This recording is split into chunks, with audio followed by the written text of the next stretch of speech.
أعوذ بالله من الشيطان الرجيم. بسم الله الرحمن الرحيم. الحمد لله الذي أنزل على عبده الكتاب ولم يجعل له عوجا قيما لينذر بأسا شديدا من لدنه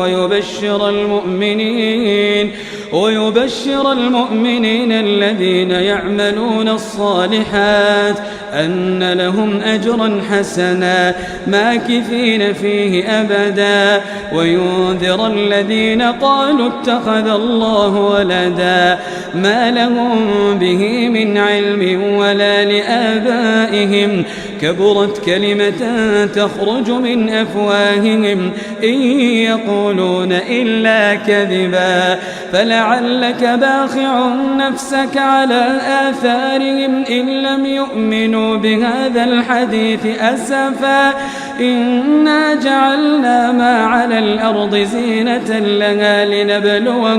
لنبلوهم أيهم أحسن عملا وإنا لجاعلون ما عليها صعيدا جرزا أم حسبت أن أصحاب الكهف والرقيم كانوا من آياتنا عجبا إذ أوى الفتية إلى الكهف